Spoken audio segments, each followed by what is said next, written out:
Bonjour, je suis Catherine Barlois, coach en bilan de compétences pour Blue Midlife. Après des années comme chef de projet dans la recherche clinique, je suis devenue coach et je vous accompagne pour trouver votre voie professionnelle dès maintenant. Bienvenue dans ce podcast où je partage avec vous, seul ou avec mes invités, des conseils, des expériences, du coaching dans la bonne humeur. Alors, on est parti pour l'épisode du jour. Bonjour à tous et bienvenue dans cet épisode numéro 143 du podcast Blue Mid Voice où je reçois de nouveau Olivier Blaise pour parler cette fois-ci du rire. Mais avant de plonger dans l'épisode du jour, j'ai une question pour vous. Est-ce que vous vous sentez encore à votre place dans votre travail ? Si la réponse est pas vraiment, ou si vous avez cette impression de tourner en rond sans trop savoir ce que vous pourriez faire d'autre, si vous rêvez secrètement de tout envoyer balader pour vous sentir alignée, utile et heureuse d'aller bosser le matin, alors j'ai quelque chose pour vous. Je propose des bilans de compétences pas comme les autres et du coaching pro avec structure, profondeur, mais surtout dans la bonne humeur. Résultat, vous vous connaissez mieux, vous reprenez confiance en vous, vous retrouvez du sens et vous construisez un projet pro qui vous ressemble vraiment. Et si vous ne savez pas par où commencer, le plus simple, c'est d'en parler ensemble. Vous trouverez toutes les informations et un lien pour me contacter dans la description de ce podcast. Et maintenant, place à l'épisode du jour. Je vous souhaite une belle écoute. Alors, aujourd'hui, je retrouve Olivier Blaise pour un deuxième épisode autour du rire. Le premier, c'était l'épisode 141. Si vous ne l'avez pas encore écouté, je vous invite à commencer par celui-ci. Parce que dans le premier épisode, nous avons parlé du yoga du rire, de ses séances, de son cadre et de ce qu'elles peuvent ouvrir en nous. Mais cette fois-ci, nous allons aller plus loin. Nous allons parler du rire comme d'une capacité que nous avons tous, mais que nous avons parfois recouverte, oubliée. Je vois un petit peu de multicouches avec le temps, les responsabilités, le mental, les épreuves, bref, la vie. Et donc Olivier nous parle du rire comme d'un lien. Un lien à soi, un lien aux autres, un lien au vivant, un lien à quelque chose de plus grand. Donc dans cet échange, nous avons abordé des sujets plus profonds, autour des émotions, autour des pleurs, de l'amour, de la finitude, du laisser être. Je vous partage donc aujourd'hui un épisode sensible, joyeux, profond et parfois inattendu, vous allez le voir, autour d'un rire qui est plus vaste qu'il n'y paraît. Alors installez-vous confortablement et je vous souhaite une belle écoute. Et on est parti. Bonjour Olivier, enfin plutôt rebonjour, puisqu'en fait nous on continue et en fait les personnes qui nous écoutent sont à un deuxième podcast avec toi comme invité. Bonjour Catherine. Alors donc, on se retrouve pour parler du rire. On a parlé du yoga du rire dans le précédent épisode. Ouais. Pour les personnes qui n'ont pas encore écouté ce précédent épisode, est-ce que tu pourrais te représenter un tout petit Donc peu, s'il te plaît? je suis Olivier. Vous connaissez tous l'Olivier, c'est l'arbre de la paix. Tout à fait. Et le yoga du rire, ça amène de la paix. Euh, Sans rire, moi je suis urbaniste de formation et développeur. Voilà, aujourd'hui je recherche des missions et un emploi un peu plus durable sur l'accompagnement des jeunes. Et voilà, et je suis formateur. Voilà, j'étais formateur. J'ai différentes casquettes dans différents projets. Et aujourd'hui, je fais aussi du yoga du rire. J'anime du yoga du rire, pardon. Je crée les conditions d'un club de yoga du rire. Et je peux aussi animer du yoga du rire pour des structures, en QVT, tu vois, voilà, pour les prestations, en sécurité, en qualité, au travail, voilà, pour que les personnes puissent tester l'expérience. Mhm, tout à fait. Et donc, tu nous as parlé de ces expériences-là dans le podcast précédent. Et là, je voudrais qu'on aille plus en profondeur, puisqu'en fait, on a fait un break entre nos deux épisodes. On est vraiment allé en profondeur et comme je disais, on était chaud. Donc, on s'est lancé sur le deuxième enregistrement. Et donc, est-ce qu'on peut apprendre à rire plus, même sans séance? Même sans séance, tu veux dire? Mm, mm. Bah, oui, oui, oui. En fait, de dire que, en fait, moi, je prends l'inverse. C'est-à-dire que quelqu'un qui ne rit pas, on va lui dire, va aux séances. Ça va t'apprendre à rire. Non, le rire, comment? Tu peux. En fait, le rire, ça s'apprend pas. On rit tout. On a tous la faculté de rire. un enfant, un bébé rit 400 fois par jour, ou 200 fois, je sais plus le chiffre, mais c'est énorme. Et un adulte que 20 fois, même pas 20 fois, moi je me ris. Aujourd'hui, des fois, il y a des journées où je ris pas du tout, en fait. Euh, Ça s'apprend pas, en fait, on a tous cette faculté-là naturelle, hein. C'est de retrouver ce qu'on a là, avec la vie, le quotidien, on a caché et on a mis plein de couches. Et donc ça s'apprend pas, en fait. Ça s'éveille, en fait. Mm. C'est comme, en fait, on a tous les ressources en soi, en fait. Donc c'est vraiment tout un travail d'accompagner les personnes à ce qu'elles cherchent leurs ressources, en fait. Mais on sait tous rire, on sait tous pleurer. Oui. Et on se relie plus facilement aux pleurs, enfin, je suis en train de généraliser, que au rire, peut-être parce que notre cerveau a tendance à focaliser sur ce qui va pas. Je sais pas. Hum, En fait, mon rêve, ça serait d'animer un atelier de pleurs. Non, et en fait, au Québec, il y a des ateliers de pleurs ils animent ça.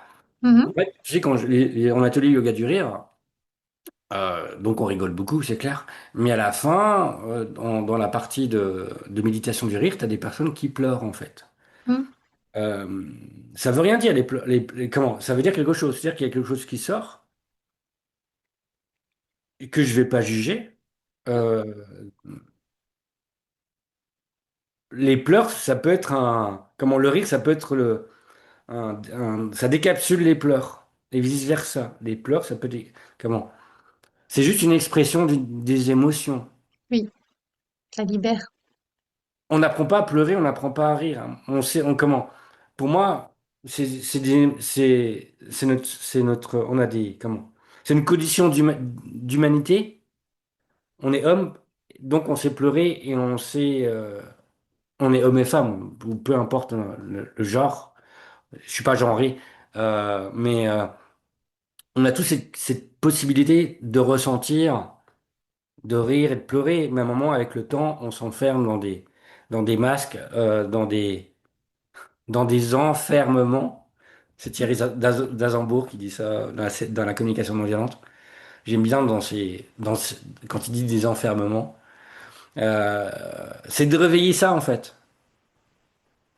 Et au fil du temps, nous adultes, non, mais je suis pas adulte. Non, je rigole. On met plein de couches. Et moi, c'est de retrouver ce rire, en fait, ou t'avais pas quand tu étais enfant, en fait. Ou le bébé qui rit, ou qui... Ouais, donc Oui. on n'apprend pas à rire. Pour moi, on n'apprend pas, on enlève les couches, en fait. Si tu apprends à décapsuler, tu apprends à enlever les pelures de l'oignon, en fait. Que au fil du temps, l'oignon, il grossit, il grossit, il grossit, tu attrapes un grand melon. Mhm, Et à moi, c'est de revenir au cœur de l'oignon, en fait, à l'unité, à yoga, à Nanda, à ce qui est vibrant, en fait, tu vois. oui. Et en Ouais. même temps, ce que tu dis par rapport à tout ça et au fait que nous, adultes, on ne sache plus vraiment rire, euh, c'est un peu comme si nos connexions neuronales, à force, ça s'était usé et du coup, on n'a plus de chemin direct vers le rire. On est obligé de faire un grand Ouais. détour pour, euh, pour y retourner. Ouais, dans les neurosciences en pédagogie, on dit souvent que l'enjeu, c'est de stimuler, en fait, de stimuler les connexions synaptiques entre les neurones, euh, et pour favoriser le nombre de connexions et d'éviter de scléroser tout ça, en fait. Et ce qui pourrait provoquer ouais, des maladies neurodégénératives. Mhm. Et l'enjeu de la stimulation, en fait. Et donc, il n'y a pas d'âge pour stimuler, en fait. Et donc, c'est pour ça que le yoga du rire est aussi pratiqué dans les EHPAD, dans les structures, hein, tu vois, où il y a des personnes âgées, pour pouvoir créer de nouvelles connexions, en fait. Mhm. Et oui, se rappeler de comment on rit. Parce que Oh, parfois, enfin, je le ouais, vois ou avec... tu vois, je pense à des personnes qui ne rient plus, qui savent plus comment rire. Mhm. Euh, Ça va créer de nouvelles connexions, en fait. De nouvelles. Ou ça va en réveiller, en fait. Mais ça va permettre de, tu vois, de remettre. de refaire bouger les cellules, de mettre de la vie en fait, qu'elles Mhm. dansent, que je dis de les faire danser, mais ouais, de remettre de la vie en fait, de l'élan vital en fait. Et le rire, ça va permettre ça en fait. Oui, oui. Ouais, je vois par rapport à Ouais, Parkinson, ouais, ouais. où en fait, par exemple, maman ne sait plus vraiment rire. Et donc, Mm, du coup, le fait de remettre le rire simplement au départ comme une respiration joyeuse et après de se mm, raccrocher à cette joie qui revient, c'est intéressant de le voir aussi, comme tu dis, au niveau de la neuroplasticité. mm, Euh, mm, voilà, de recréer ces mm, branchements plus rapides. Voilà. Et dans l'épisode précédent, tu parlais en fait que le rire pour toi, il était présent dans ta vie et même tout le temps. Par exemple, même dans les moments difficiles. mm. Euh, comment ça t'aide de rire dans ces moments-là? Comment ça peut aider Bah, quelqu'un qui nous écoute? en fait, en fait, ça permet de prendre de la distance. Ça permet de revenir. Euh, tu vois, quand je sens une tension, quand je sens quelque chose de négatif, un bon moyen, là, prescriptif que je me donne, c'est de prendre mon téléphone et de rire tout seul pendant. Tu vois, je vais faire du rire forcé, Mhm, qui devient au pas naturel, mais ça va me permettre de prendre du recul par rapport à la situation. Tu vois, là, c'est comme l'effet il y a des personnes qui vont utiliser une cloche pour sur son téléphone pour sortir. revenir à l'instant présent, tu vois, pour Mhm, revenir à la. De pas se laisser embrigader dans les, dans les, dans le bavardage mental, de revenir à quelque chose. Et le rire, ce qui est bien dans le rire, à la différence de la cloche, c'est que tu respires. Et donc tu reviens à la respiration. Et la respiration, c'est la seule fonction euh, du corps humain qui est automatique et volontaire. Et là, l'avantage avec le rire, c'est que tu reconnectes à la respiration qui est ton gouvernail. Le rire, à la différence de la cloche, tu, tu, tu remets de la vie dans le corps. Tu refais bouger en fait. Et tu remets de la vie. Et par rapport à des choses négatives, du stress, des situations stressantes, euh, tu remets de la respiration, tu remets de la vie. Et ça permet de, de prendre de la distance en fait. En fait, c'est simplement, c'est pas de la psychologie positive, on n'est pas du tout là-dedans. C'est simplement un moyen pour revenir, pour retrouver de l'ancrage. Je dis de l'ancrage, j'allais dire de l'unité, mais non, de l'ancrage en fait. Tu vois, pour revenir à la pause, pour poser les deux mots, mhm. PAU Et et pause. PO. Et je dirais penser aussi. Penser comme le pansement. C'est-à-dire que ça va permettre de penser. Non, pas là-haut, Oui, mais tout à penser. fait, mais Ouais, tu vois. oui, Ouais. oui. Et donc le rire, ouais. Après, il y a des moments, tu sais, c'est hyper négatif où. D'ailleurs, tu me fais penser quelque chose, mais je pense à un enterrement. Mm. Au moment où tu ne te contrôles pas, il y a un fou rire qui sort. Moi, ça m'arrive souvent. Ou dans des moments négatifs, ou dans des moments où il y a une tension. Et le rire, ça va te reconnecter à. Là, c'est des vrais moments, parce que le rire, ça veut dire quelque chose, et tu te reconnais. C'est. Comment? Ouais, ça va être un moyen, tu vois, le rire, en fait, tu vois. Et, le rire, tu peux le provoquer, comme là, je le provoque dans des situations difficiles, ou dans un enterrement, le rire, il va sortir tout seul. Mais il veut dire autre chose. Euh, Ouais, donc le rire, tu vois, ça peut. Comme on dit, c'est un anti-stress. Et donc, souvent, je conseille aux jeunes qui vont passer un entretien, aux jeunes ou moins jeunes, d'aller aux toilettes et de faire des. En fait, c'est plus tu allonges l'expiration par Mm. rapport à l'inspire, plus tu vas activer le système parasympathique. En fait, on a deux systèmes nerveux, Et tu. le système para et sympathique, et en fait, d'expirer sur, tu vois, sur 6 temps, et tu vois, d'inspirer sur 4 et d'expirer sur 6. Et tu vois, tu vas diminuer le taux de cortisol. Et ouah, ça va activer le système parasympathique. Et, ouah, et là, tu te déstresses en fait. Mais simplement faire un grand.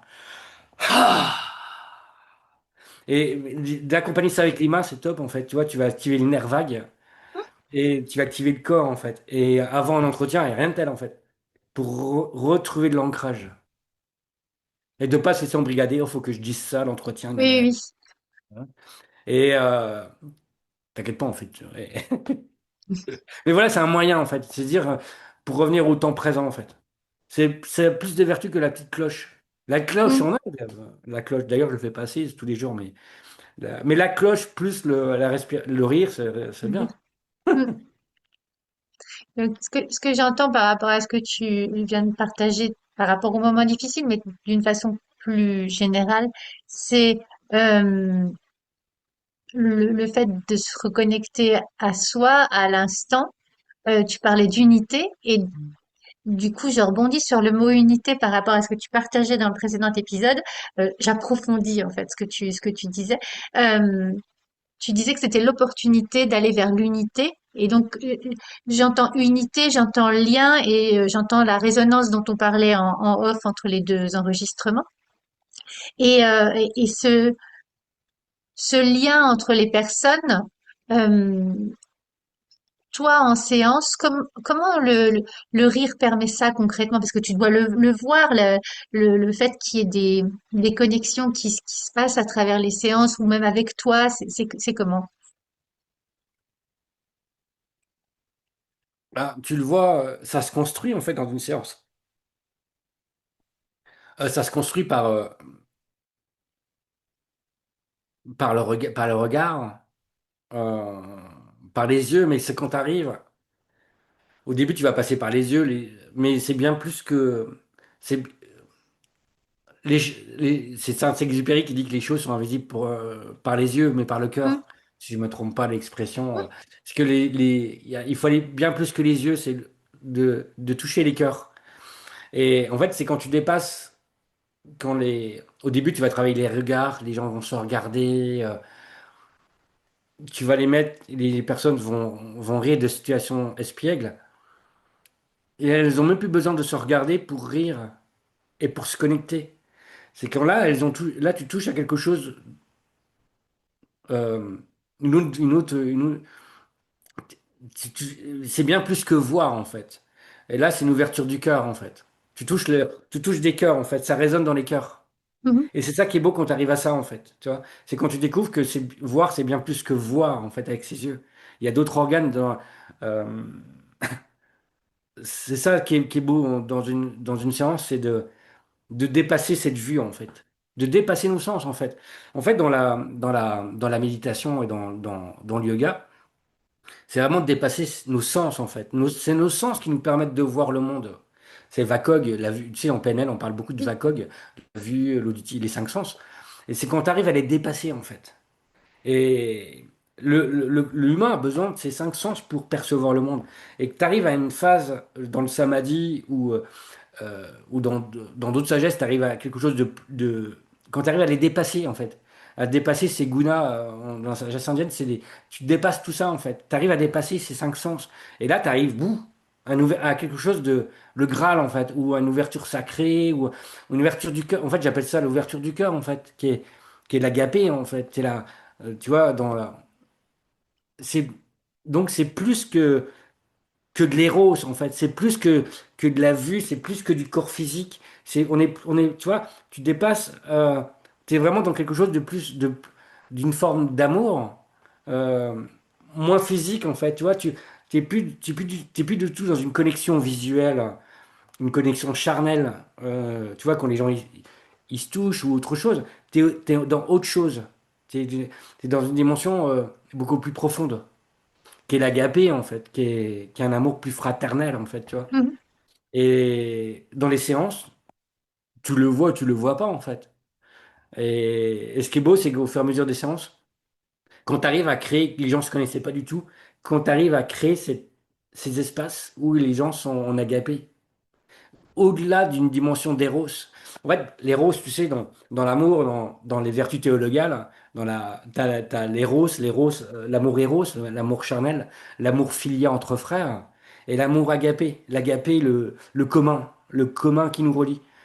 Et dans une séance, l'éros, bien sûr, tu as le côté physique, l'éros, j'aime bien jouer là-dessus, tu vois, quand tu vas être dans une logique physique euh, et je dis pas bestial, mais si, on va faire le canard, on va faire la poule, tu vois. Et après, tu passes à la dimension filia, où tu passes au groupe, à la notion hum, groupale, où les gens se connectent. Et puis après, tu passes à une autre dimension qui est l'agapé. Et là, l'agapé, c'est une dimension forte, en fait. Et que les gens, au fur et à mesure des séances, tu sens qu'il y a ils viennent là comme si c'était des agapes à un repas où il y a une fraternité, tu vois. Et c'est ça qui est beau, en fait. Ça se construit, en fait. Donc ça se construit en séance, mais ça se construit par les Oui. séances. Tu vois? Et j'avais jamais formalisé. Merci, comme ça. Ouais, tu vois, c'est un peu Avec une plaisir. dimension en fait, de connexion à l'amour, en fait. À l'amour, à l'amour éros, à l'amour physique, à l'amour du corps, à l'amour de son corps. À l- Après, les gens qui vont écouter, ils vont se dire euh, que je suis dans euh, j'allais dire l'amour du corps des autres. Non, l'amour de l'autre, l'amour du visage de l'autre, l'amour euh, en fait, je suis parce que l'autre personne me rencontre, me voit, en fait. Parce Mhm, que je la vois. Et en fait, donc c'est ça quand je dis d'amour physique en fait. C'est-à-dire que le visage de l'autre me connecte, mais le visage de l'autre me connecte à autre chose, au philia et puis à l'agapé. C'est-à-dire que l'autre va me permettre de connecter à autre chose, à une dimension spirituelle en fait, tu vois. Et à cette condition importante aujourd'hui de vivre ensemble. Et à ce devoir de... euh, cette- pour moi, c'est bien plus qu'une nécessité. Ça fait partie de l'humain. On nous dit tout le temps la compétition, mais non, on a besoin de vivre ensemble. Euh, et le rire, tu le vois que c'est un liant en fait. Parce que ça va connecter pour moi ces trois dimensions-là en fait. Euh, L'éros, le filial et l'agapé en fait, tu vois. Et tout est yoga en fait. Tout est union en fait. oui. Et derrière le rire, c'est cette joie en fait qui connecte.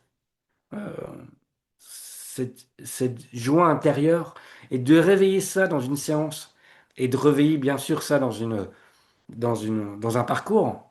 Waouh, c'est génial en fait. Ouais. Et c'est pour ça que Madame Kataria, il dit vraiment il a créé une fondation, il a sa fondation. Et tu vois, à un moment, tu peux croire que c'est débile. La LOC, excuse-moi, mon accent est merdique en anglais, la Laughing Laughing International Institute. Mais c'est un vrai plaidoyer en fait, c'est-à-dire de, d'amour euh, de soi, des autres et du monde, de remettre de la, de la, de la connexion et de l'amour entre les personnes. Surtout aujourd'hui, on en a besoin avec ce qui se passe dans le monde. Et ouais, voilà. C'était quoi ta question? C'est super. Tu as été au-delà de trois autres questions que j'avais. Tu as créé des connexions par rapport à ça. Et je vois en fait oui, le lien à soi, la connexion à soi, puis la connexion aux autres, à Mhm. l'autre Bah et oui. à plus grand. Ouais, ouais, tout à fait. Ouais. Et, euh, et donc à l'unité, comme tu dis, le Ouais, yoga, l'union. et surtout à l'amour, à l'aimer, aimer. En fait, c'est pourquoi on est là sur Terre, en fait. Mm, En fait, aimer, ça commence par un A, c'est la première lettre de l'alphabet. Et en fait, revenir à ça, en fait, le rire, ça permet de manière simple de retrouver l'amour, en fait, de retrouver l'amour, de, tr- de, ouais, ça a des vertus thérapeutiques, des vertus. Plus que ça, en fait, que thérapeutique, c'est pas simplement pour avoir une dose d'hormones. Voilà, ça permet de, de retrouver une vertu fondamentale, en fait, qui nous conditionne dans notre humanité, dans notre dignité, en fait, l'amour. L'amour. Et tu vois, la plus grande résistance. Tu vois, je pensais à des philosophes, à des psychologues qui étaient enfermés dans les camps de concentration. mm, On ne pouvait pas leur enlever le rire. Parce que c'était leur dignité, en fait.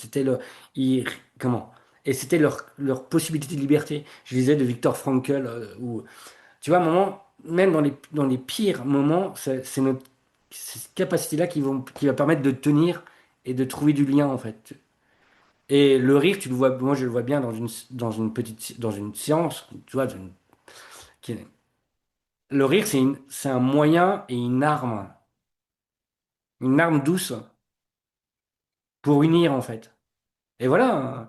En fait, c'est tellement simple. En fait, il n'y a pas de mots. C'est absolu le rire. Il n'y a pas de mots dans le rire. Le rire, ça peut paraître débile, mais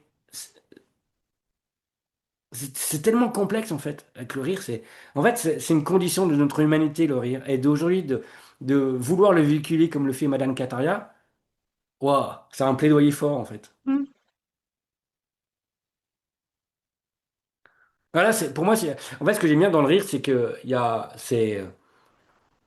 c'est bienfaisant et en même temps, tu vois, c'est militant, en fait. C'est méditant, méditant, en fait. Tu vois, le rire, c'est le seul truc qu'on peut pas t'enlever, en fait.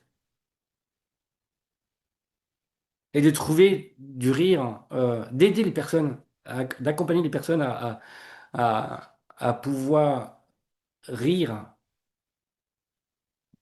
de pouvoir, ouais, mettre de l'élan vital, tu vois, ouais, de pas se laisser enfermer. Dans l'actualité, je dis pas qu'il faut pas la voir, l'actualité. Ça se passe.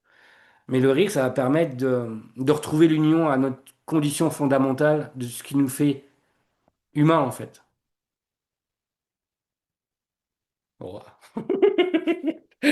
Magnifique, magnifique. Je vais Et faire une citation. écoute, on arrive doucement à la fin de ce podcast. Déjà, on en refait un Ouais, troisième. voilà. Écoute, je te ressortirai d'autres questions, compte sur moi. T'inquiète pas. Ouais, mais ce que je veux dire, c'est que dans le rire, tu vois, il y a une forme de sagesse. En fait, c'est bien plus qu'une expérience. C'est bien plus que de l'expérientiel, c'est de la sagesse en fait. C'est de la sagesse. En fait, je veux pas le vendre parce que je veux pas le vendre comme ça, parce que les gens vont pas venir, ils vont me dire que je suis barré. C'est pour ça que je dis que le rire, c'est bien plus qu'une expérience, c'est de l'expérientiel. C'est-à-dire que c'est une expérience de laquelle tu vas mettre des choses. Mais je vais pas dire que c'est une sagesse, le rire. Mais pour moi, le rire, tu as bien compris que c'est bien plus que le fait de rire. Profond. Mm. Et oui. C'est une philosophie en fait. C'est une philosophie de vie, c'est même pas une religion, tu vois. Il y a pas que d'hommes, il y a pas de. C'est tellement simple, on sait tous rire. Même ton chat, il rit. Non. Après, on va faire tu vois, on va faire une quatrième visio. En Allez. fait, tu sais, par rapport au rire et tout ce que tu me partages, j'entends le fait de s'autoriser à remettre de la vie, à se relier à la vie. Mhm. Mhm. Mhm. Mhm. Quand il y en a plus ou il y en a toujours de la vie en fait. En fait,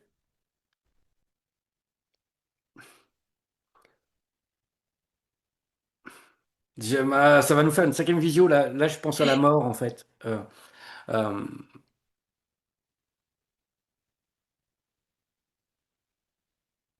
En fait, ouais, c'est remettre de la vie euh, où tout est.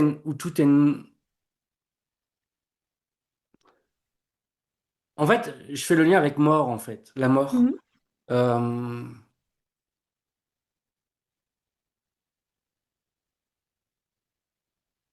En fait, la mort est pas négative. On a tous peur de la finitude. On a tous des angoisses existentielles, en tout cas dans nos sociétés. Le rire, ça va permettre de prendre de la distance par rapport à cette finitude et à tendre vers l'acceptation. Euh, Ça va nous aider à mourir, à bien mourir. J'aimerais pas mourir, tu vois, avec un. Je veux rire jusqu'au mot. Comment? J'aimerais bien rire en mourant, en fait. Tu sais, quand le rire, en fait, on est en inspirant, c'est notre inspire, et on meurt avec une expiration. J'aimerais bien j'aimerais bien rire de. Comment? Ouais, tu vois, rire dans ces derniers moments, en fait. La mort n'est pas négative en fait. On est humain, on a un début et une fin. Aujourd'hui, on n'est encore pas devenu des robots. Je ne sais pas si on le deviendra, mais après, ça sera la sixième visio. Voilà. On a fait rire les robots. Mais en fait, le rire, ça va permettre de prendre, d'accepter, en fait, de laisser advenir, en fait. Non, pas d'accepter, parce qu'on dit il faut accepter, il faut accepter. Non, c'est laisser advenir, en fait. Ça permet de... Tu vois, on dit souvent lâcher prise. Euh, Tu vois, lâcher prise, c'est comme si tu avais quelque chose dans la main et tu laisses tomber, en fait. Tu lâches prise. Alors que je préfère, dans le taoïsme, on parle du vuvaï, c'est du laisser être. Et là, la différence de ça, là, tu vois, dans ma main, j'ai un stylo. Hmm, Le stylo, il est là. tu fais ça. Et tu laisses, c'est là, en fait. Tu laisses advenir.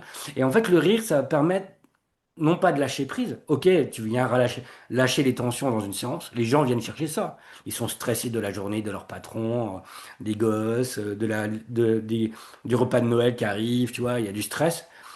Mais l'enjeu, c'est vraiment, plus- c'est du laisser être, laisser advenir ce qui se passe. Tu vois, il y a des personnes qui viennent en yoga du rire. Là, je pense à quelqu'un il y a des décès dans la famille. Ils s'autorisent ce moment-là bien sûr, pour prendre du recul et du laisser être. C'est comme ça. En fait, la personne va pas revivre, mais elle va peut la personne qui est en train de décider va pas revivre, mais la personne qui va venir au yoga du rire, ça va être un moment qui se donne, tu vois, pour prendre du recul et pour laisser être ce qui se passe et peut-être pour mieux vivre la situation, tu vois. Tu vois ce que je veux dire, c'est que d'un coup j'ai encore oublié le fil. C'est quoi la question? Non, j'ai pas oublié le fil. Mais ta question, tu voulais m'amener sur quoi en fait? Non. Alors, c'est toi qui m'as emmené sur la mort et j'entends le fait d'accueillir ce qui est. Ouais, ouais, ah oui, d'accueillir la mort. Ouais, ouais, d'accueillir tout en fait. En fait, en fait, d'accueillir tout en fait. Euh, Dans une séance, il peut se passer tout. Un ascenseur qui fait du bruit, j'ai eu le cas il y a pas longtemps. Euh, En fait, le rire, c'est une philosophie c'est un c'est un moyen philosophique pour accepter ce qui arrive. Comment? Euh, Tu sais pas ce qui va se passer dans une séance, mais ça peut arriver ou pas en fait. Comme la vie. Hmm, Je sais pas si demain j'aurai mon dernier souffle. En fait, je suis prêt en fait. Je suis prêt à le vivre bien en fait. Bien, j'espère. Bien ou pas bien, mais non, j'espère à le vivre en fait. À le vivre en fait. C'est ça. En fait, je m'autorise à ressentir en fait. En fait, c'est pas mettre de la paillette du rire en fait. C'est vraiment le rire, ça va permettre de, c'est pas une prescription en fait. Le rire, ça va permettre de ressentir, de s'autoriser à ressentir et à laisser être. C'est une fenêtre en fait. Plus qu'un viaduc, c'est une fenêtre en fait. C'est une autorisation en fait. En fait, soit tu autorises à ouvrir les volets, soit tu les laisses fermer et tu restes. Non, voilà, tu restes. hmm, Et le rire, c'est une porte. Je disais une porte, mais ouais, je dirais aussi une fenêtre qui permettent d'ouvrir les horizons. Ouais, en fait, c'est si simple, mais c'est tellement complexe, comme je te disais tout à l'heure. hmm, Euh, c'est si simple, mais comment c'est tellement simple qu'on a oublié sa capacité et son pouvoir. hmm. Ah, avec tout ça, je vais en écrire un roman. Ouais, je serai Olive sur la place la prochaine fois. Écoute, je viendrai te voir et dédicacer le livre. Et on rigolera. On Voilà. fera le rire de l'écrivain.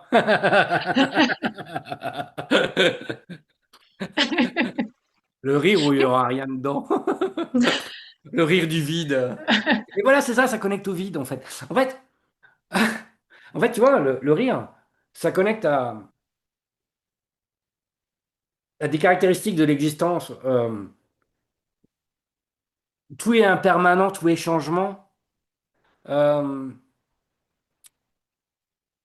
et tout est relié en fait. Et il n'y a pas d'objet. Comment?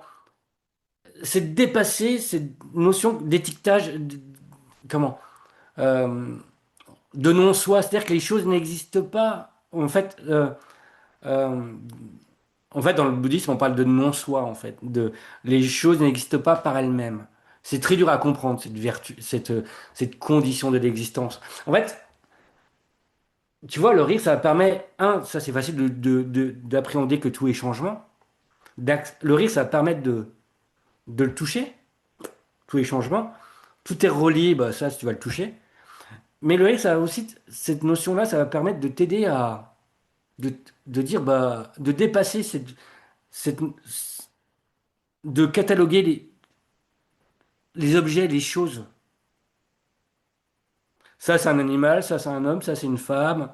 En fait, de dépasser cette objectivation. Tu vois ce que je veux dire ou pas du tout? En De fait, nous c'est la sortir des vacuité. cases. En fait, tu vas toucher la vacuité, en fait. Tu vas toucher quelque chose Ouais, sortir des cases, en fait. C'est de vacuité, en fait.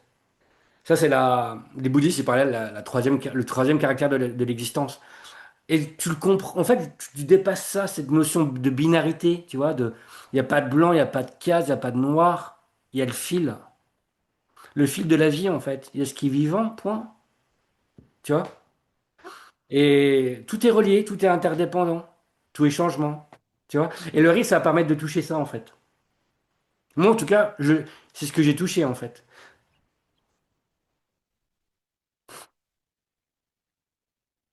Bah, écoute, Olivier, je prends mes questions, je les mets dans ma poche. Non, tu y as répondu en fait, tu y as répondu.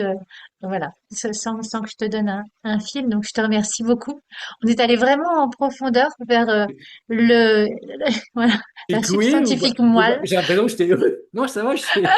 Tout va bien, tout va bien. Non, non, non, c'est parce qu'en fait, on est allé vraiment sur ce qui me tient à cœur de partager. Tu vois, on n'est pas Ouais, resté en surface. Donc, je te ouais, remercie beaucoup. Et euh, et ouais. par rapport à des personnes qui souhaiteraient te contacter en physique ou sur Internet, comment ils peuvent faire, s'il te plaît?